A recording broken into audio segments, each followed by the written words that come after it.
خۆشەویستانی کورسات نیوز سڵاوتان لێبێ لەگەڵ هاوکارانم بەیەکەوە پانۆرامای ئەم شەوتان پێشکەش دەکەین. هەڵبژاردن تەواو بوو، ئێمە حەزمان ئەکرد ئێستا لەسەر ئەو مێزە و لەو بەرنامەیە باسی یەک ڕێزی بکەین، باسی ئەو بکەین کە شاندێکی باڵای هەرێمی کوردستان بە نوێنەرایەتی کورد دانوستانەکە، بەڵام گوێمان لە تۆمەتبارکردنی یەکێتی نیشتیمانی کوردستانە بێ، گوێمان لە هەڕەشە و گوڕەشە ئەبێ. هێشتا نازانم لە هەڵبژاردن تەواو نەبووە یاخۆت ئەمە چی لە پشتەکە بتەوێت هێزێکی سەرەکی پەلامار بدەیت و هەموو ڕۆژێ خەڵکی بۆ بێنیتە سەر مێدیاکان و تەنانەت کۆمەڵێک پەرلەمانتار کە بە دەنگی خەڵکی کوردستان دەرچوون بە جۆرێک باسییان بکەیت کە ڕووی هەندێک مەجلیسیشی نەبێت. ئەمە قسەی یەکێتیەکانە کە یەکێتیەکانی لە دڵەوە نیگەران کردووە. یەکێتی نیشتیمانی کوردستان بۆ ناوێ حکوومەت پێک بێت لەسەر وەزارەتێک بەشی کەوتووە. یەکێتی نیشتیمانی کوردستان خزمەتگوزاری پێناکرێت. یەکێتی نیشتیمانی کوردستان کورسەکانی ئەوەندە هەرزانن کە لە هەموو هێزێک هەرزانتر بن بۆ پارتی بکڕێ. هەمووانە لەگەڵ بەڕێز هەرێک لە بەڕێزان بەڕێز شلێر شەهید غەفور ئەندامی پەرلەمانی کوردستان خێربێ شلێرخان، هەروەها بەڕێز جوتیار یوسف ئەندامی پەرلەمانی کوردستان بەڕێزیشان لە شاری هەولێرەوە لەگەڵمانە بێ، لەگەڵ هەردوو بەڕێزیان تاوتویەکی. کاک جوتیار بێ بمان بووری لێرە ژن باڵا دەستە لە کورسات، بۆیە شلێرخان پێشتر پرسیاری لێکن. شلێرخان دووبارە سوپاس بۆ دەرفەتە و بەشداریت لە پانۆرامادا. منەمەوێ ئەوە بڵێم کە ئەم لێدوانە توند و تیژانەی پارتی بەرامبەر بەیەکێتی بۆ لەم کاتەیە. سەرەتا سڵاو ڕێز بۆ بینێرانی کورسات و دەستخۆشی لە بەڕێستانەکەم. بەداخەوە ئێمە ئێستا لە گەیشتوونێتە کاتێک لە دوای هەڵبژارنەکانە پێویستمان بە کەشێکی ئارام و بە دروستکردنی جەوێکی وایە کە بسازێ بۆ دانوستان، واتە ئامادەکاری بکەین بۆ دانوستان بۆ هەنگاوەکانی دوای هەڵبژارن. بەداخەوە کە ئێمە لە هەڵبژاردننی پەرلەمانی کوردستان زۆر دواکەوتوین لە پێکهێنانی حکوومەتە و دواخستنی ئەم حکوومەت و تەشکیلکردنی حکوومەت و دانیشتەکانی پەرلەمان هەموو ئەمانە کە دواخراوە هیچی لە قازانجی حکوومەتی هیچی لە قازانجی هاوڵاتیان و حکوومەتی هەرێمی کوردستان نییە. هیچی لە قازانجی بە پێچەوانە ئەوی لە قازانجی خەڵکانە بێت لە قازانجی یەکێتیان نیە و ئەوەی لە قازانجی یەکێتیشانە بێت لە قازانجی خەڵکانیە، چونکە یەکێتی حیزبێکە کە مێژوویەکی دێرینی هەیە، ینی حیزبێکی عریقە لە هەرێمی کوردستانە. خەوات و قوربانێکی زۆر زۆری داوە بۆ ئەم ئەزمونە و یەکێتی نیشتیمانی کوردستان بۆ ئەناسرێتەوە کە حیزبێکە هەمیشە لە پێناو مەبادیئی خۆیان قوربانی گەورەی داوە، بە تایبەتی لە پێناو یەکریزی نیشتیمانی، لە پێناو یەکریزی گەلی کورد، لە پێناو ئازادی، لە پێناو دیموکراسی، لە پێناوی مافیچاری خۆنووسین، لە پێناوی ئاشتی. لەوانەیە زۆر جار کادری یەکێتی و جەماوەری یەکێتی لەوە گلەیان لە قیادەیەکی کردبێت کە بۆچی یەکێتی کردبێت کە بۆچی ئەم هەموو قوربانیدانە لە پایچی، بەڵام تەنها بۆ پاراستنی یەکریزی نیشتیمانی یەکریزی گەلەکەمان و لە پێناو بەرژەوەندی هاوڵاتیان قوربانی بەخۆی داوە. بەڕاستی ئەمە لە کابینەکانی پێشترا زۆر ڕەنگی داوەتەوە، بەڵام ئێمە ئەگەر پرسیار بکەین بۆچی یەکێتی بە ئاسانی ئەم جارە خۆی ڕەزامەندی نەدا لەسەر ئەو دانوستانانە لە موافق نەبوو لەسەر خاڵەکان. بۆ بانگەشەتان بوو پیان وتن وڵا شلێرخان کاک جوتیار ئەندا پەرلەمانەکان ئێمە ئەوەکەینە بابەتی بانگەشە قەینا بە حکوومەت پێگنێت. یەکێتی نیشتیمانی کوردستان هەر لە سەرەتای لە دوای هەڵبژارنەکانەوە لە هەموو دانیشتنانەکان و دانوستانەکانە بەڕاستی خاڵەکانی خۆی و ئەجەندای خستۆتە بەردەمی لیژنی دانوستان و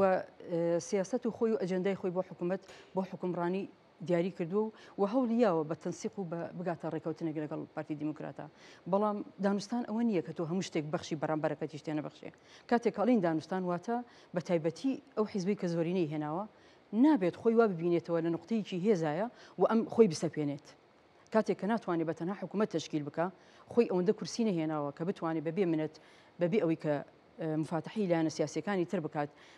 نەتوانێت حکوومەت تەشکیلکە کەواتە ئەبێ بێت دانوستان بکات. لە دانوستانیشە ئەو ئەبێ بگاتە تەفاهم، ینی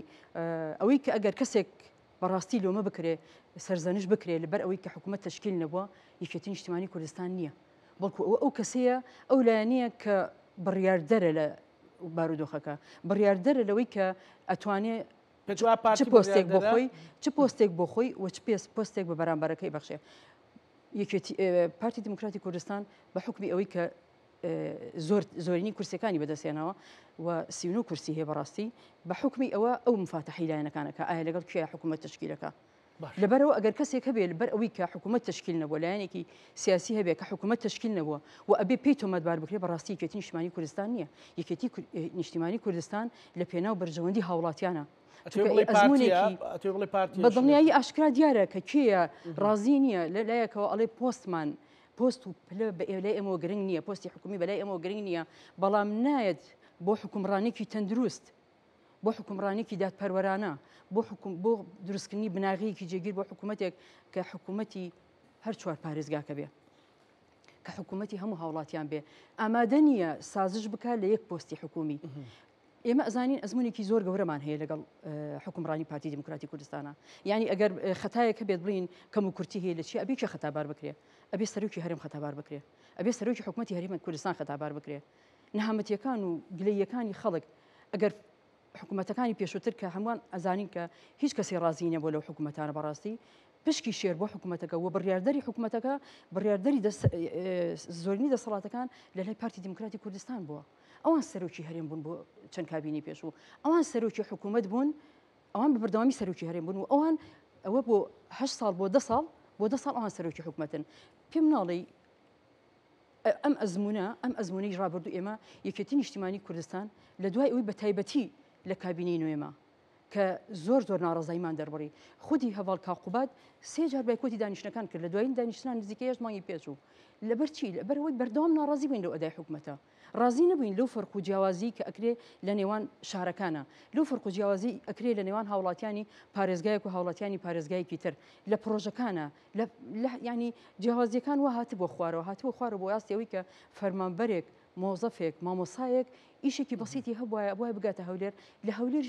مزایقیان ئەکرد بۆی کە ئیشەکەیان بۆ ئەدا نەکرد یعنی ئەوەندە ئەدای حکوومەت ئەوەندە هاتبووە خوارەوە ئەوەندە لاواز بوو هاتبووە سەر ئەوەی کە لەسەر ئاستی تاک شڕایەتی و ململانی و ناکۆکی لەگەڵا ئەکرا ئێمە ئەزمموی ئەو حکومڕانیمان هەیە بۆ چەندین ساڵی پێشوو و یەکێتی ئەم نیشتیمانی کوردستان ئەم جارەکە بە هێزێکی زیاترەوە ئێمە لە کورسی پەرلەمانمان هەیە هێزێکی زیاترمان هەیە لە حیزبەکەی خۆمانە وەکو دەنگ پشتیوانی خەڵکمان زیاتر بەدەستێناوە و لە بەرەبەریشە پارتی ئەو دەنگانی خۆی لەدەستدا و ئەو کورسیانی خۆی لەدەستدا نەیتوانی بەتەنها حکوومەت پێک بێنێ ئێمە ئەمانەوێت ئەم خاڵی قووەتی یەکێتی بەکاربێنین بۆ گەڕانەوەی ماف بۆ هاوڵاتیان و داوای شتێکی هەڵەمان نەکردووە یەکێتی پێداگر نییە لەسەر بەرژەوەندی خۆی یەکێتی پێداگرە کە ئەم جارە ئەو حکوومەتە نابێت دووبارە بووی ئەزمموی پێ حکوومەتەکانی پێشووتر بێت ئەمە لێرەیە ئەمەی ئەوێت بەڵام ئەگەر پرسیار بکەین ئایا خەڵک چی ئەوێ بەڵێ زۆر باشە ئەگەر ڕێمۆلات با بڕۆمەلای کاک جوتیاریش کاک جوتیار سڵاو لێ بێم کاتت باش سپاس بۆ دەرفەتەکە لە پانۆراما بەشداری ئەمە پرسیارە لێ بکەم ئەو تۆک پەرلەمانتارێک پێشمەرگەشت بوویت پێشتر کە وتیان مەسەلەن کورسیەکانی یەکێتی لە هەموو کورسیلانەکانی تر هەرزانترن چه احساسێکت هەبوو چه هەستێکت بۆ دروست بوو سەرەتا زۆر سلااو بۆ جەناب و سلااو بۆ شلێرخانی عەزیز کاک زاناجیان طبعاً ئێمە هەندێک شت هەیە هەندێک بابەت هەیە هەندێک قسە هەیە بەڕاستی خۆشنی خۆشمان بێنینە ئەو مستەوای ئەوانەوە کە جوابیشان بدرێتەوە چونکە بەڕاستی ئەوەی کە ئەو قسەیە کە گوترا تەمە کەناڵێکی فەرمی حزبێکە هەتا وتنەکەشی بەترسەوە نەوێران ناوی شخصەکە بێنن گوتیان سەرچاوەیەکی باڵا لە ناو پارتی دیموکراتی کوردستان ئەگەر ڕاستی کردبە بە هەر ناوەکەشی بگوت بە بۆیە ئێمە پێمان وایە کاندیدانی دەرچووی خولی پەرلەمانی کوردستان نوێنەری شەهیدانن نوێنەری پێشمەرگەن نوێنەری کەم ئەندامی سیاسی نوێنەری هەموو چون و توێژەکانی ترن بۆیە سوکایەتیکردن بە پەرلەمانتارێک سوکایەتیکردنە بە تەواوی ئەو چین و توێژانێک کە باسم کرد یعنی پەرلەمانتار ئێمە بۆ ئەوە دەرنەچوینە بکردرێن پەرلەمانتار بۆ ئەوە نەبووتە پەرلەمانتار کڕین و فرۆشتنی پێ بکرێ بەڕاستی نەریتێکی زۆر ناشیرنە ینی یەکەم جارە لە کوردستان لە ڕێ کەناڵێکی فەرمی حزبێکەوە باسی کڕینی پەرلەمانتار و فرۆشتنی پەرلەمانتار دەکاتن بەداخەوە بڕاستی هەر نامێ خۆم بێنمە ئەو مستەوایە جوابشیان بدەینەوە بەڵام پێت وایە بەڵام هەوڵ هەیە بۆ لایانی دیکە و کڕین و فرۆشتنەکەوتت دیاردەیەکی زۆر ناشیرنە کاک جوتیار ئەکید ڕەنگە دانوستان هەبێ راپۆرتشت لەسەر ئەو بابەتە کراوە بەڵام شخصی خۆم یعنی بەڕاستی هەر کەسێک لە هەر حزبێک لە ئۆپۆزیسیۆن بیا لە دەسەڵات بێ خۆی بفرۆشێ پێویستە هەر ئەو خەڵکەی دەنجیان پێداوە شار بە دەری بکەن. بەڵێ اینجا بەنسبەت شلێرخانیش باستان لە بەڕاستی دواکەوتنی تشکیلی حکوومەت کردەمێ بە خێرایی تیشکێکی بخەمە سەر ڕێی خۆشم بڵێم طبعاً کاک زانە دواکەوتنی تشکیلی حکوومەت هۆکارەکانی چێ ئێمە هەمومان دەزانین لە پێش هەڵبژاردن حملەی هەڵبژاردن هەر عادەتەن وایە تۆ توندی قسەکانت زبرە کۆمەڵێک بابەت باز دەکەی کە ڕێی خەڵکی خۆتە کەوادری خۆتە ئەو بەرنامەی کە هەتە لە حیزبەکەت دەیگەینی دوای هەڵبژاردن بەڕاستی پرۆسەکە جیاوازە یعنی ئەو پرۆسی کە دوای هەڵبژاردن دێ ئەو کاتێ هەر حیزب بە پێ حەزمی خۆی دادەنیشێ دانوستان دەکاتن لەگەر ڕێزمان بۆ برایانی پارتیشمان بەڵام ئەگەر ئەوان پێیان وایە یەکێتی نیشتیمانی کوردستان هۆکاری دواکەوتنی حکوومەت بن زۆر هەڵەن بۆ ئێمە هەمومان دەزانین یەکێتی نیشتیمانی کوردستان لە هەڵبژاردننی پەرلەمانی کوردستاندا چەند دەستکەوتێکی گرنگی بەدەستێنا کە بۆ کادرەکانی جێگەی دڵخۆشی بوو یەکێتی نیشتیمانی کوردستان توانی 11 کورسی کۆتا لە دەست نارەکان دەربێنێ توانی لە زۆرینەی پەرلەمان بۆ یەکەم جار لە دەست حیزبێکی نەیار دەربێنێ کە ئەمە پێم وایە لوبی مەوزوعەکەیە کە زۆرینە لە دەست حیزبێکی دەسەڵات نەماوە بۆ ئەوەی کە ئەوەی دەیەوێت لە پەرلەمان ئەجندای خۆی جێبەجێ بکە لە بەرەوەی زۆرینەی دەست ناکەوێ بەڕاستی ئەوە هەڕەشەی ئەوە دەکەن کە پێیان وایە دەبێ هەڵبژاردن دووبارە بکرێتەوە من پێم وایە یەکێتی نیشتیمانی کوردستان لە هەموو کات زیاتر ئامادەیە بۆی هەڵبژاردنێککە بکرێتەوە بەڵام هەڵبژاردن لە پێناو هەڵبژاردن نەبێ هەڵبژاردن با لە پێناو گۆڕانکاری بێت چونکە یەکێتی نیشتیمانی ترسی لە هەڵبژاردننی داهاتوو نییە بەڵام یەکێتی نیشتیمانی ترسی لە تەنازول هەیە هەر کاتێک یەکێتی تەنازول بکە دڵنیا بە کادر و جەماوەرەکەی خۆی سزای دەدەن و لە ڕابردوش دیتمانە بەڵام ئەگەر بێت و لەسەر ئەوە بێتن کە یەکێتی بازی ئەوە بداتن کە لەبەر ئەوەی یەکێتی لە حکوومەت ناوێت بەشدار بێتون یاخود ئەو شتانێک کە داوای دەکات لە پێویستی یەکێتی لایەنێکی تر هەزمی دەکات ئەوەی کە باست کرد و شلێرخانیش باسی کرد یەکێتی کە مەسەلەن دەست و پەنجەی نەرم نەکردووە لەگەڵ ئەو پێکێنانی حکوومەتی هەرێمی کوردستان و کابینەی دێم کە لە دوانی بەرپرسە باڵەکانی پارتیش وا دەردەکەوێت کە ئەدەیخەنە ئەستۆی یەکێتی لە پێناو پۆست بووە یان لە پێناو ئەوەی کە ئەو حکوومەتە بتوانێت خزمەتی هەموو لایە بکە خزمەتی کۆمەڵانی خەڵکی کوردستان بکە باشە دەتوان بە نەوعێشکە جواب بدەمەوە ئەگەر لە پێناو خەڵکە بێ زەحمەت پێمان بڵێ ئەوە هەڵبژاردن کراوە دووبارەمان کردەوە بۆ نمونە دڵنیا و کورسیانە گۆڕانکاریەکی ئەوتۆیان بەسەردانایە تەنها ڕەنگە ڕێژێک لە ڕێژەکانی کورسیەکان بگۆڕێتن زۆرینێک گریمان زۆرینەکە کەوتە دەست پارتی دیموکراتی کوردستان بە نمونە گۆڕانکاریەکان چین بێ زەحمەت هیچ گۆڕانکاریەک نی تەنها خەرجکردنی بودجەیەکی زەبەلاع لە هەڵبژاردنێکی داهاتوو ماندووکردنی خەڵکێکی زیاتر ئەتۆ لە بری ئەوەی کە ئەو هەموو پارە لە پرۆسەیەکی هەڵبژاردن سەر بکەی بەڕاستی یعنی مەفروزە دابنیشی ئەوەی کە یەکێتی داوای کردو ئەوەی کە پارتی داوای کردو تاکو ئێستا کە بەڕاستی لە ڕاگەیەندنەکانی زۆر جار من گلەیەکی ئەوم هەبووە لە کەناڵەکانی خۆشمان یعنی ڕوونکردنەوەیەکی وا نەبووە بۆ ئەو خەڵکەی کەوا بزانن حکوومەت هۆکاری سەرەکی دروست نەبوون و تشکیل نەبوونی حکوومەت چێە و بیکەنە ئەستۆی چێ قوربانجان ئەوان سەرۆکی حکوومەتیان لایە سەرۆکی هەرێمیان لایە سەرۆکی دەستەی دادوەریان لایە ئەنجومەنی ئاسایشیان لایە وەزارەتی سامانە سروشتەکانیان دەوێت وەزارەتی شارەوانیان دەوێتن وەزارەتی ناوخۆیان دەوێتن وەزارەتی پەروەردەیان دەوێت وەزارەتی تەندروستیان دەوێتن ئەدی کاکەدی ئەوەی ماوەتەوە یعنی بەڕاستی ئەو وەزارەتانە لە ئاست تمۆحی یەکێتی دین یەکێتی ڕەنگە بتوانێت بشێکیان خزمەتی ئەو خەڵکە بکات کە وەعدی پێداون لە کارنامەی هەڵبژاردنەکانی خۆمان یەکێتی دەیەوێت شەراکەتێکی ڕاستەقینە بکە لە حکوومەتی داهاتوو بەڕاستی ئێمە بەو لاوازیە کە لە حکوومەتی ڕابردوو کە بەداخەوە ئەو کاتە گۆڕان و پارتی تشکیلی حکوومەتیان کرد یعنی ئەمە دڵنیا بن لەوەی جارێکی تر یەکێتی بەو لاوازیە نەدەچێتەوە ناو حکوومەتە و نەقبوڵی تەنازولاتی هیچی تریش دەکاتن بەڕاستی زۆر باش ئەگەر ڕێمەولات کاک جوتیار شلێرخان یەکێتی بەوەی کە لە ڕابردوو زۆر جار مەسەلەن بزوتنەوەی گۆڕانە چوو کورسەکانی لەگەڵ پارتی تێکەڵە کردوونی ساب لەگەڵ کۆتاکان ئەوی پیانەوترە کۆتاکان یانزە کورسەکەی پارتی تێکەڵیانە کرد مەسەەن حکوومەتیان تەشکیلە کرد و بەیەکێتیشیانەوە فەرمو ئەچووی ئەم حاڵی لێکەوتەوە ناچی قوارەی هەرێمە و یانوت بەو شێوێ جارێکی تریەکێتی ئەگەر ناوی بنێن هەڵا ئەگەر ناوی بنین لەبەر خاتری قواری هەرێمی کوردستان ئەمە ئەکاتەوە من ئەتوانم بە شێوازێک وەڵامی بەڕێز بەمەوە بەڵێ یەکێتی بڕیاری خۆی داوە و مکوڕیشە لەسەر بڕیارەکەی خۆی باش کە یەکێتی نیشتیمانی کوردستان ئەم جارە لە پێناو خەڵکە بۆ ئەوی حکوومەتێکی خزمەت گوزار دروست ببێت بۆ ئەوەی خەڵک هەستی هاونیشتیمانی و هاوڵاتین بوونی جارێکی تر بۆ دروست بێتەوە چونکە بەڕاستی هاوڵاتیان هەستین هاوڵاتی بوون و نیشتیمانی بوونیان نەماوە لەبەرەوەی لە هیچ بوارێکا خزمەتیان ناکرێت لە هیچ بوارێکا بۆ چەندین کابینەیە ئەو حکوومەتانە خزمەتی هاوڵاتیان نەکردووە لەبەر ئەوە یەکێتی ئەم جارە ئەو بڕیارە چارنووسی سازەی خۆی کەیاوێتی ئەی باتە سەر بۆ پابندیش ئەبێ پێوەی پێم وا بێ ئەوەی کە باشترین بڕیارکە یەکێتیە بێتەوە سەررجەم قیادە و قائیدە و جەماوەر و هاوڵاتیانی غیری یەکێتیش کە هاوڕان و لەگەڵ یان و پشتیوانەکان ئەوەیە کە ئەم جارە یەکێتی بەڕاستی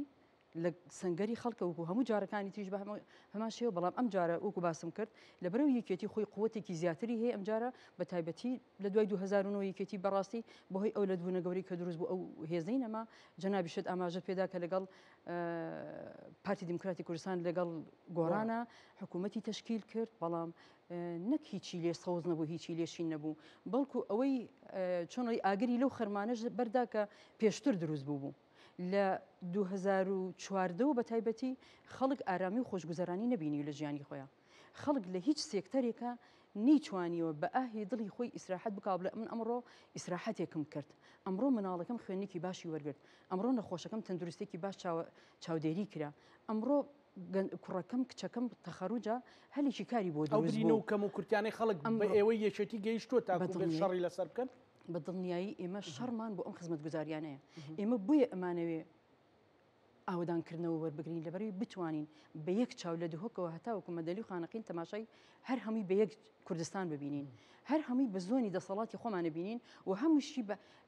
ڕنگدانەوەی ئەو کەرتانی کە ئێستا لە دەستێکێتی نیشتیمانی کوردستانایە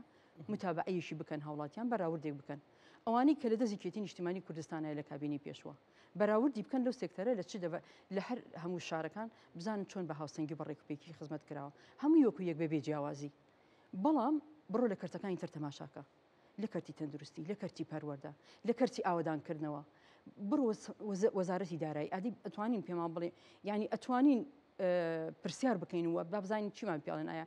ئەمانە دەستکەوتی ئەم وەزارەتانە چی بوو کە تا ئیستا لە لای ئەوان بووە تا ئیستا لای پارتی دیموکراتی کوردستان و لای هاوپەیمانەکانیان بۆ لای حەلیفەکانیان بۆ کە پێشتر حکوومەتیان لەگەڵا تەشکیلکردن ئێمە وەکو یەکێتی نیشتیمانی کوردستان مکۆڕین سوورین لەسەر ئەوەی کە بەڕاستی ئەم جارە سازش ناکەین لەو داوای خەڵک سازش ناکەین لەوەی کە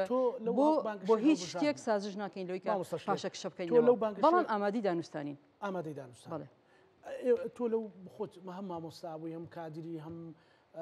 ئەزمون و تەجروبێکی زۆرتی ئەم ئەخیرە لە پرساوی محوەرێکی هەڵبژاردن بووی خەڵک ئەستی بەو جیاوازیانە کرد کە چوویتە ماڵان پێیانەوتن ئەم جیاوازیانە چییە ئەم ئازاردانانە چی ئەم کەم و کورتیانە چییە ئەم ئێشانیان بە تەواوی لە ئێوە گەیاند بە دڵنیاییەوە خەڵک چی لە حکوومەت ئەوێت خەڵک خزمەت گوزاری لە حکوومەت ئەوێت زۆرینەی خەڵک تااقەتی سیاستکردنی نییە بەس نوێنەری خۆی هەڵ ئەبژێرێ دەنگ ئەدا نوێنەرێکی خۆی هەڵ ئەبژێرێ ئەڕات بۆ پەرلەمان ئەچێ بۆ حکوومەت بۆی خزمەتی بکە نەک بۆی ئەم خزمەتی ئەو بکات بە دڵنیایی بەهۆی ئەو جیاوازی زۆرەی ئەو جیاکاریە زۆرەی لە نێوان لەم حکوومەتە لە هەردوو کابینەی پێشووتر و با بڵین پێشتری شەربۆشەوە بڵام بە تایبەتی دوو کابینی پێشتر و بە تایبەتی تر کابینەی نوێم ئەو هەموو جیاکاری کە کراوە لە نێوان پارێزگاکانە لە نێوان هاوڵاتین هەموو کەسێ هەستی پێ ئەکا و ئەوەی بەڕاستی ینی ئەگەر ئەوەی کرداوا لە یەکێتی ئەکرێ ئەوەیە کە بەڕاستی ئیتر یەکێتی نابێ ئەمە قوبڵ بکە ئێمە وەکو یەکێتی نیشتیمانی کوردستان کە ڕوبەڕووی خەڵک بوونیتەوە لە بازنەکانی هەڵبژاردنە ڕۆیشتوونێتە ماڵی سەررجەم هاوڵاتیان ڕۆیشتوونێتە ماڵی هاوڵاتی بێ هیچ باگراوندێکی سیاسی ڕۆیشتوونە ماڵی هاوڵاتێکی پارتی ڕۆیشتوونە ماڵی هاوڵاتێک کە باگراوندێکی ئۆپۆزیسیۆنی هەیە و ڕۆیشتوونە ماڵی شەهیدەکانمان ماڵی تێکۆشەرەکانمان ماڵی پیر ماڵی گەنج هەمووانمان دواندووە بەبێ جیاوازی هەر هەمویان داوای ئەوە ئەکەن لە یەکێتی کە بەڕاستی من نەدا بۆ ئەم دووبارە جارێکی تر کە حکوومەتی هاوشەوەی حکوومەتەکانی پێشتر دروست ببێتەوە و ئێمە خۆشمان وەکو یەکێتی نیشتیمانی کوردستان ئەوە ئەجێندای خۆمانە و ئێستا بە یەک و یەکگرتووی بڕیارمان داوە قیادە و قائیدە هاوڵات جەماوەر لایەنگر هەمان ڕامان هەیە بەڕاستی کە بۆ جارێکی تر ئێمە متمانە نادین بە حکوومەتێک یاخود لە حکوومەتێکە ناچینە پێشەوە لەگەڵ حکوومەتێکە کە تەنها ئەولەوێتی خۆی و ئەولەوێتی مەساڵحی خۆی بێت مەساڵحی حیزبەکەی بێت پێویستە ئەو حکوومەتە ئیتربی لە بەرژەوەندی هاوڵاتیان بکاتەوە هیچ خەڵک تەحملی نەماوە خەڵک ناتوانێت چیتر چاوەڕوان بکە یەک پرسیار بکە لە خەڵک بڵێ چیت ئەوێ چی ئەوێ خەڵک جادە و ڕێگەوبان و شەقامی ئەوێت خێرە تۆ نیوەی هەرێمی کوردستان بێبەش کردو لەم خزمەت گوزاریانە ئەگەر پارەی حکوومەتە بۆچی بۆ دەڤەرێک سەر بکرێ بۆچی بۆ دەڤەرێک سەرف ناکرێ بۆچی ئەبێ بە بڕیارێک و بە ڕێنماییەکانی خۆت سەرجەم داهاتەکانی ئەم دوو پارێزگای و ئەم سنوورە بەریتەوە لای خۆت بەڵام کاتێکیتە سەرفکردن و سەرخەرجکردن بۆ تۆ هەبێ بەڵام بۆ ئێمە نەبێت بەڕاستی ئەم جیاکاریە ئیتر ئەبێ کۆتایی پێبێت یەکێتی نیشتیمانی کوردستان بڕیاری خۆیەوە بەڵام دواتر ئێمە هیچ چارەنووسمان بەیەکەوە بەستراوەوە هیوادارم کە سەرانی سیاسی پارتی دیموکراتی کوردستان بە حکمەتەوە مامەڵە لەگەڵ ئەمە بکەن ئەم جارەکانی تر نییە ئێمە ئاسان خۆمان بین بەدەستەوە بەڕاستی ئەم جارە بڕیارێکمانیەوە بڕیارێکی چارەنووسازە و هێزی ئەوشمان هەیە کە داکۆچی لە خۆشمان لە خەڵکیش بکەین هیوادارم بە بڕیارێکی سیاسی حەکیمانە بێنە پێشەوە وا نەزانن یەکێتی ئیستیفزازەوێ بۆ قسانی کە ئیکەن بەڕاستی ئەو قسەی کە جەنابەت لە پرسیاری پێشووترا کرد ببوورە وەڵام نایتەوە مەسائلی ئەوەی کە گوایە سەرچاوەیەکی باڵا لە پارتی دیموکراتی کوردستان هەنێ قسەی کردووە ڕاستی من ئەو قسەیە هەر لەگەڵ ڕێزما هەر کەسێک کردبێتی بە شیاوی وەڵامدانەوەی نبینم قسەیەکە کە هەر شیاوی ئەوە نیە ئینسان گوێی لەبێت بیکریانی لەبەرەوە ئەو قسانە بۆ ئێمە نا بۆ ئێمەی پەرلەمانتارانی یەکێتی کە خاوەنی مێژوویەک لە خەبات و تێکۆشان و خاوەنی هەڵگری بڵین بیر و باوەڕ و مەبادیئێکین کە ڕێگی لەناو میلەتەکەمانەوە هاتوۆتە دەرەوە میلەت بەخێوی کردو میلەت گەورەی کردووە ئێمە زۆر لەوە گەورەترین کە ئەو شتانە بە گوێمانە بچێ بەڵام زەرەر لە ئێمە نادا بەڵام زەرەر لەو لایەنە ئەدا یاخود لەو سەرچاوی ئەدا کە ئەو قسەی ئەکات لەبەر ئەوە یەکێتی دڵنیا بن و هەموو هاوڵاتیانیش بەڕاستی دڵنیا ئەکەینەوە کە یەکێتی نیشتیمانی کوردستان هەرگیز سازش لە مەبادیئەکانی ناکە مەبادی ئێمە ئەوەیە لەو حکوومەتەیە دەسەڵاتمان هەبێت جونگە سەرکیەکانی دەسەڵات هاوبەشی ڕاستەقینە بین شەریکی ڕاستەقینە بین و ڕۆڵمان هەبێت خاوەنی بڕیار بین بۆ ئەوەی لە دوای ئەم هەڵبژاردنە لە دوای ئەم 4 ساڵە ببوورە لە دوای ئەم کابینەیە کە گەر 4 ساڵە یاخود 3 ساڵی ماوە هەرچەندێکە لە دوای ئەوە هاوڵاتی بڕیار بدە هاوڵاتی بتوانێت بڕیار بدە فڵانشت یەکێتی نیشتیمانی کوردستان بەڵێ بەدڵنیایە یەکێتی نیشتیمانی کوردستان فڵانە سێکتەر و فڵانە سێکتەری لابوو بەڵام بەمەرجێ بتوانین بڕیار بدەین نەک وەکو کابینەی پێشووتر حکوومەتێکی سێبەر دروست بکرێ تەنانەت دەسەڵاتی لە خودی وەزیرەکانی شەوەرگر بۆ ئێمە ئەم جارە ناچینە حکوومەتێکەوە کە بۆ شێوازە بێ و ئەبێ بەو شێوازە دڵنیاشین کە پارتی دیموکراتی کوردستان دڵنیاین کە باشتی ئەگەن و لەم بارودۆخە ئەزان کە چەند حساسە و ئەزان کە هەستیارە و ئەزان ئەبێ چۆن مامەڵە بکەن و ئەزان بەبێ یەکێتی نیشتیمانی کوردستان حکوومەت تشکیلە بێ و نە حکوومەتیش سەرەکەوێت زۆر باشە کاک جوتیار لێرە لەگەڵ شلێرخان باسی خزمەت گوزاریمان کرد باشە یەکێتی نیشتیمانی کورد ئەوان لە گەرمەی بانگەشە هەڵبژاردننی جومەنی نوێنەرانی عراقا جادەیانە کردەوە دووسایدیانە کردەوە مەسەلە سەرۆک حکوومەت کردبووی بە بانگەشەی ئینتیخابات مەسەلەکەوێ کە یەکێتی دەسوبێسی پێ و ناتوانێت خزمەت گوزاری بکار بەڕاستی یان مەسەلەکە ئەو فەرق و جیاوازی و ئەو بۆشایە گەورەیە کە لە نێوان پارێزگاکانی هەرێمی کوردستاندا دروستیان کردووە مەسەلەن زادی 150 کرێتەوە 100 دەکرێتەوە چوزانم شتەکرێتەوە طبعا کاکزانە ئەمە لەگەڵ ڕێزم زۆربەی برادرانی سلێمانیمان کە دێنیان خەڵکێکی بیانیش کە دێتە ئەو شارە ئێمە دەستخۆشیان لێ دەکەین لەوەی کە بەڵێ ڕێگایکی توانیان دروست کردووە دەستیان خۆش بێ بەڵام چۆن دروست کرا پرسیارەکە ئەوەیە یعنی ئەمە بۆ نمونە جادەی 120 هەولێر لە سەردەمی شەڕی داعش بوو بە بیانی ئەوەی کەەوە کێشەی ئەوە هەیە مالی هەیە و ئەوانە کوتیان ئێمە ئەرزەت دەدەین دەبوری پارە بە کۆمپانیایە کە دروست دەکە دیاریش بوو کە کۆمپانیایە کە چێ بوو هیچ چێش بوو تەبەنە ئەو ئەرزانەی لە چوار دەوری 120 تەحەدا دەکەم ئێستا یەک کەس لە هەولێر بڵێ من 100 مەترم لەسەر ئەرزی 120 وەرگرتووە جا بە هەر شێوازێک بێت دانەدانەی خۆیان ئەوە تایبەتە بەڵام باخێکەکەی دیکە چی لێ هاتووە دراوەتە چێ ئەو بە خۆیان باش دەزانن تەبان ئەگە بەس پارەی ئەو جادە 120 هەولێر ئەگەر بێت و بنزیکی 70 کیلومتر هەڵە نەبم ئەگە بیکێت قەتعی 200 ئەگە قەتعی بە 20 دەفتەر فرۆشی ڕەنگە چەند ملیار دۆلارێک دەکاتن یعنی لەوانەیە جادەی 120 تری پێ دروست دەکرێت کێشەکە لەوەی نییە کردوێتی باشە دەستان خۆش بێت بەڵام دەکرێت بەو ئەرزانە 420 کە بکرێت دەکرێت بە پارەی ئەو ئەرزانە تۆ هەولێر هەمووی بکەی بە میترۆ تۆ دەتوانی ئاوی کەڵک بێنی بە چواردەوری هەولێردا تۆ دەتوانی زۆر پرۆژێکە بکەیت بەڵام بۆ لە خۆیان ناپرسن پرسیارێکم هەیە لەوەیان ئایا هەتاکو ئێستا ئێمە یەک جیهازی کە قیاسی پیسبوونی جەو دەکاتن لە هەولێر داینانێن پرسیارەکە ئەوەیە بۆ داینانێن لەبەر ئەوەی کاتێک ئەو ڕێژەیە کەشف بوو بۆ نمونە لە ئەلام باسکرا ڕێژەی میسان و نازانم چی ئەوانە ئەوەندە زۆرە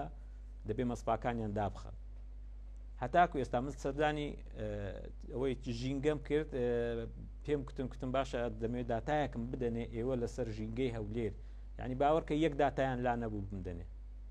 ئەوە ئەگە بە ئەن قەز نەبێتن خۆ تێچووی دوو جیهازی پێوەری ژینگە ڕەنگە زۆر پارەیەکی هەندەشی نەوێتن ئەمە دەزانین دوێنێ ئەو ڕووکە بەیانەکەی هاتمە لەسەر 120 باوەڕکە ینی ترست لە هەولێر هەبوو لەگەر ئەو دووکەڵە شینەی کە تەواو دەزانین گازێکی پیس و ژەهراویە بڕۆ تەماشای نەخۆشخانەکانمان کە کاکە نیوەی هەولێر ئێستاکە بەدەست کێشەی سەرەتان و سیەکان و کلیەکانی هۆ دەناڵێنیتر خۆ ئەمە هەموو کات لەگەرەوەی بووینە پرۆژەی خزمەتگوزاری جێگەی دەستخۆشیە بەڵام ناکرێت تۆ پرۆژەیەکم بۆ بکەی برێ 100 ملیۆن دۆلارە 10 ملیۆنی دێ سەر بکەینەوەتەکەی کەچی دێدێتن دەتوانین خزمەتی زیاتری ئەم شارەی پێ بکەین کوڕی من پاشی چەند ساڵی کە لەو هەولێرە گەورە دەبێ ئەرزە نەماوە بیدەنێ کە هەولێر بە 12 کیلومتر دائیری لە چواردەرەوەی هەولێر کراوەتە قەتعە لە ساڵانی ڕابردوو بە نزیکی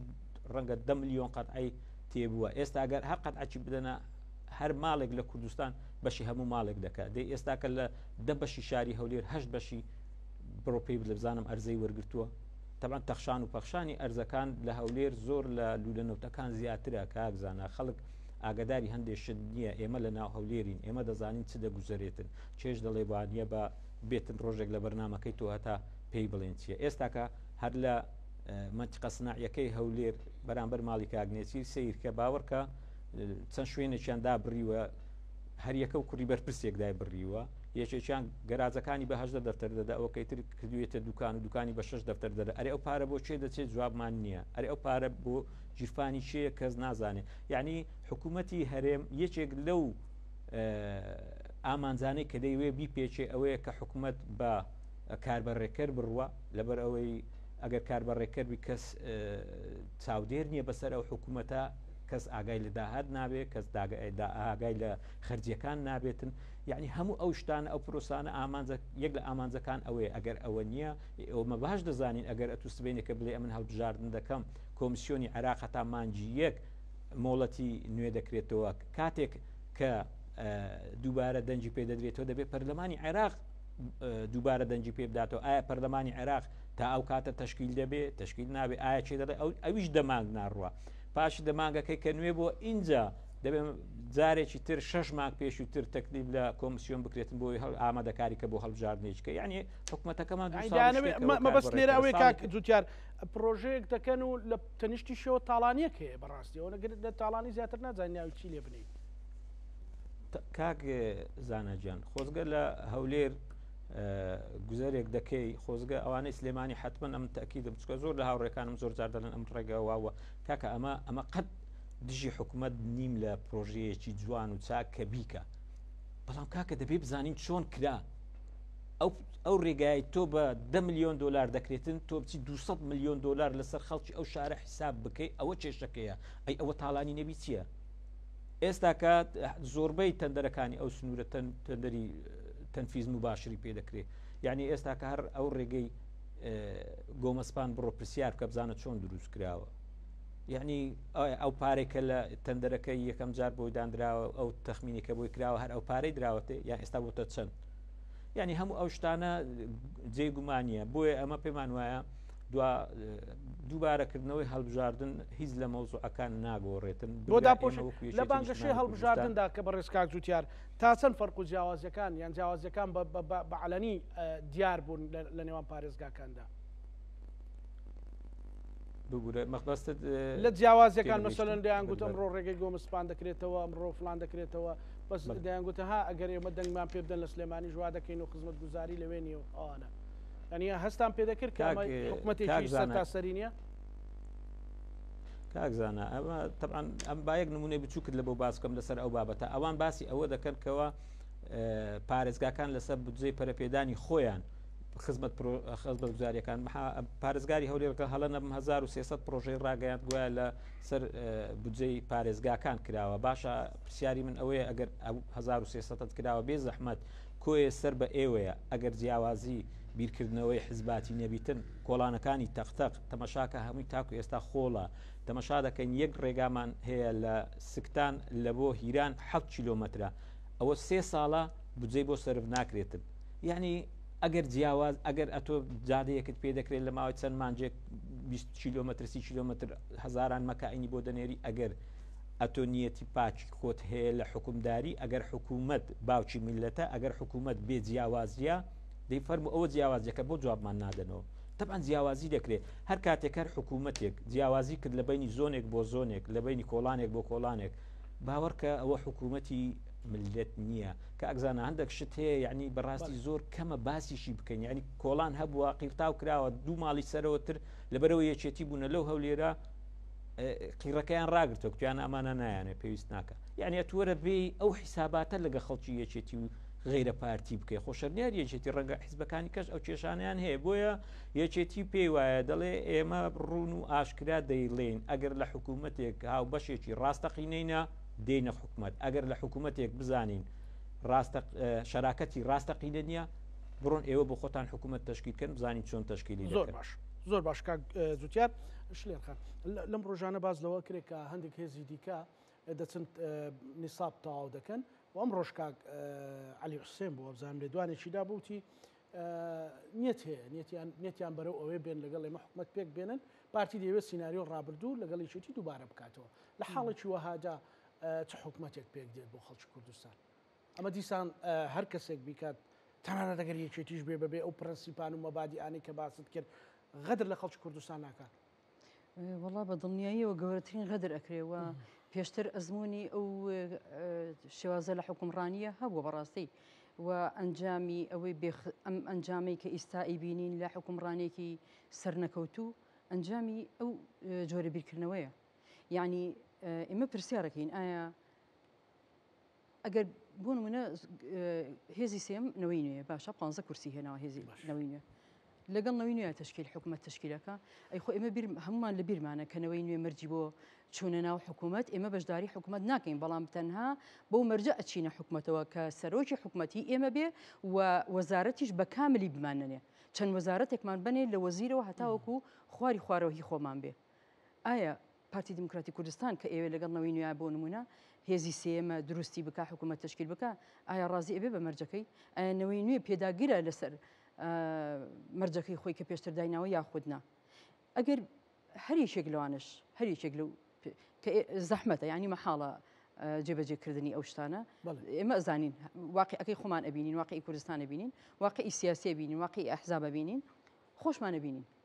خۆشمان ئەبینین و خەڵکیش ئەبینین ئەزانین چۆنە لەبەرەوە ئەزانین ئەو حکوومەتی کە تشکیل ئەبێ لە ئێستاوە چارەنووسی ئەو سەری دیارە کە چۆن حکوومەتێک ئەبێ نەک ئیزافە ناکە بۆ حکوومەتەکانی پێشووتر بەڵکو ئەوەی کە حکوومەتەکانی پێشووتر کردوێتی ئەم ناتوانێنی بە ئەوانش بکات لەبەر ئەوە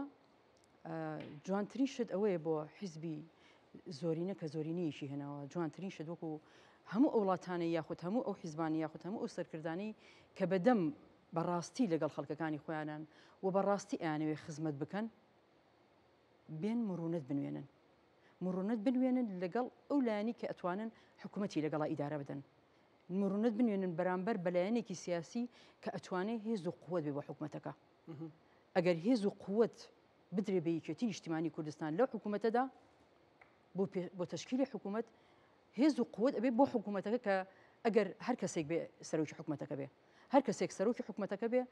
ئەبێ بە قووەت بە ئەو حکوومەتە بۆ لەبەرەوەی تۆ لەگەڵ لایەنی کە کورسێکی زۆری هێناوە کە دڵنیەکی زۆری خەڵکی لەگەڵایە حکوومەت تشکیل ئەەکەیت و ئەویش بە دڵنیاییەوە بۆ سەرکەوتنی ئەزمموی خۆی ئەبێ هەوڵی خۆی بدا لەو کەرتانەیە کە وەری ئەگرێ لەبەر ئەوە ئێمە ئومێ دەکەین کە دووبارە پارتی دیموکراتی کوردستان حەکیمانەتر هەڵسوکەوت بکە کە ئەوەشیان لێ ڕابێنین ڕاستی چاوەڕێ ئەویان لێ ئەەکەین چونکە ئەوان چەند ساڵە دەم وڵاتەیە دەوڵەتداریەکەن حکوومەتیان هەیە یعنی ئەبێ ئەزمموی زۆریان وەرگربێ لە کابینەکانی پێشووتر ئەبێت لە هەڵەو کەم و کورتەکانی پێشووتر ئەزممویان بەشی ئەو کۆ کردبێتەوە کە بزانن بڕیارە دروستەکە ئێستا چییە ئێستا بۆ سەرکەوتنی حکوومەتی داهاتوو کابینەی داهاتوو ئەبێ چی بکەن ئەبێ چۆن حکوومەت تشکیلکەن و هاوشێوی کابینەکانی لەگەڵ ڕێزمە کابینە فشەڵەکانی پێشووتر دووبارە نەبێتەوە باش بەڕاستی بڵێ ئەمڕۆ شتێک هەبوو کە لەمان ڕابردووە تقریبا سەدا چل بەرەو سەرەوەی پۆستەکانی ئیدارە خۆجیەکانی سلێمانی وەڵام جۆ گەرمیان و ڕاپەڕین بەدەستی چێتیەوە نییە قسێکە بوو کەوانە وەردەگیرێنە کاتیەوە نهاتۆ پۆستانە وەربگیرێنەوە لەبەرەوەی نە هەڵبژاردننی ئەنجومەنی پارێزگاکان تەنات ئەنجومەنی پارێزگاکان خۆی سەر کراوە کۆتایی پێهاتەوە و مدەیەکی زۆری بەسەراتی پەڕێەوە خەڵکیش کە گلەیی ئەکە گلەی ڕاستەخۆلی یەکێتێکە کاتی ئەوە نییە چێتی بچێتە ژێرە و بەرپرسیارێتە بەدڵنیاییەوە بەڕاستی یەکێتی لە بیر و باوەڕی خۆی بە هێزی هەموو لایەنە سیاسەکان لە سنوورەکەی خۆیان لە سا 44 پۆستەکانی یاوە بە لایەنەکانی تەرەوە بە تایبەتی لە هەم ینی تەنەوەیەکی جوان هەبوو لەم سنوورەیە هەمووان بە ئازادی بە کامل دەسەڵاتی خۆیان بەکارهێناوە و توانیویانە ئەوەندەی کە لە دەسەڵاتەکە لێرەیە بووە ئازاد بوون کە بەڵکو پشتیوانی کراون پاڵپشتی کراون بۆی کە بتوان خزمەت بکەن بەڵام لە کاتی لە دوای هەڵبژاردننی بەڕاستی 2024 و پەرلەمانی کوردستان ئیتر خۆمان نزانین کە بزوتنەوەی گۆڕان کە زۆرینەی پۆستەکان هی ئەوانە بەڕاستی بە خودی بە پۆستی پارێزگاری سلێمانیشەوە و چەندین قایم قام و مدیر ناحیە و چەندین مدیر عام چەندین معاون مدیر عام ئەمانە هەمووی درراوە بەڕاستی لە هەڵبژاردننی پارە ئەوانە کورسیان هێنا یەک نوێنەریان هەیە بۆ پەرلەمان لەبەر ئەوە دیارە ینی بە تەئکید ناشتوان بەشداری بەو شێوازە بەشدار بن ئەگەر بەشداریش بن دیارە بەشداریەکان چۆن ئەبێ لەبەرەوە یەکێتی مافی خۆیەتی کە بەڕاستی دووبارە بۆ ئەوەی کە بەرپرسیارەتەکە خۆی هەڵی بگرێ نوێنەرەکانی خۆشی دابنێ نوێنەرەکانی خۆی دابنێ بۆ خزمەت گوزاری خەڵک بۆی بتوانن لە خزمەتکردنی خەڵکە بتوانین کە هەم لێ پێچینوان لێ بکەین هەم وەکو حیزبی مەسئولیاتەکان هەڵبگرین سوپاس دەکەم کاک جوتیار دوا سەرنجی خۆت ئەگەر پرسیارێک من نەم کرد بێ و تۆ بتەوێت قسەیەکی لەسەر بکەیت سوپاس دەکەم واللهی کاک زانە دوا سەرنجیم لەسەر ئەو بابەتە ئەوەیە ئەوەی خۆمە ینی خوێندنەوەی خۆمە ئەو بابەتی دووبارەکردنەوەی هەڵبژاردنە پەیوەندی بە دوو بابەت هەیە یەکەمیان ئەوەیە کەوا پارتی بۆ یەکەم جارە زۆرینەی لە ناو پەرلەمان لەدەستداوە هەمومانەوە دەزانین لە ماوەی 3 ساڵی داهاتوو ئەگەر بێت و پەرلەمان کارا بکرێتەوە دەستور دێتە ناو پەرلەمان طبعاً کاتێک بودجەش لەگەر بەخدایەک لای دەبێتەوە کاتە بودجە دێتە ناو پەرلەمان طبعاً زۆرینە کە لە دەست خۆی نەبوو ئەو ئامانزانێک کە ئەو دەیەوێ نایپێچێ بۆیە ئێمە وەک یەکێتی دەمەوێت مژدەیەکیش بە حزب 1 ملیۆنیەکەش بدەم یەکێتی شەهامەتە یەکێتی غیرەتە یەکێتی هەرگیز لە هەڵبژاردن نەترساوە بگرە کاقوبات کوتی ئێمە ئامادەین و ئێمەش لە هەولێرین ئەو خەڵکانێک کە بینی و من دەڵێن ئەگەر هەڵبژاردن بکرێتەوە دەبێت ئەو جارە دوو قات بێنینەوە لەبەرەوەی یەکێتی تەنازول نابێت بکات بەڵێ سوپاس دەکەم کاک جوتیار دوا سەرنجی خۆت شلێرخان بە تایبەتی لەبارەی ئەوەی کە زۆر باسی دووبارەکردنەوە هەڵبژار نەکرێت واللهی دووبارەکردنەوەی هەڵبژاردن نەزانم چ حیکمەتێکی تایە تەنها لە بەهەدەردانی کات و توانە و ئیرادە و دەنگی خەڵک بەهەدەر ئەدرێ ینی خەڵک دەنگی داوە ڕێی خۆی وتووە باشە لە دوای هەڵبژاردننی 2024 هیچ خزمەت گوزاریە کراوە هیچ گۆڕانێک کراوە ئایا توانراوە خەڵک ینی شتێک پێشکەش کراوە بووی خەڵک ڕێی خۆی بگۆڕێ ینی چ حکمتێک هەیە چ کارە ساتێک ڕوویداوە تاوەکو بڕین وڵا ئەم کارە ساتە ڕوویداوە کارەسەشتەیە سیاسی ڕوویداوە کە هەڵبژاردن دووبارە بکرێتەوە یاخۆ چه خزمەت گوزاری کراوە تا خەڵک دەنگی بگۆڕێ خەڵک دەنگی خۆی داوە ئیتر وەستاوەتە سەر ئەوەی کێلانە سیاسیەکان بتوانن لەسەر میزی دانوستان ڕێککەون و حکوومەتێک تشکیل بکەن کە خزمەتیان بکە زۆر سپاس بۆ بەڕێز مامۆستا شلێر شێت غەفور ئەندامی پەرلەمانی کوردستان سپاس بۆ بەڕێز جوتیار یوسف ئەندامی پەرلەمانی کوردستان بەڕێزیشان لە شاری هەولێرەوە لەگەڵمان بوو بینەرانی خۆشەویست لەگەڵ ئاو کارانم بەیەکەوە پانۆڕامەیەم شۆمان پێشکەشکردن ئێوە شەمانەتی خوای گەورە بن خواتان لەگەڵ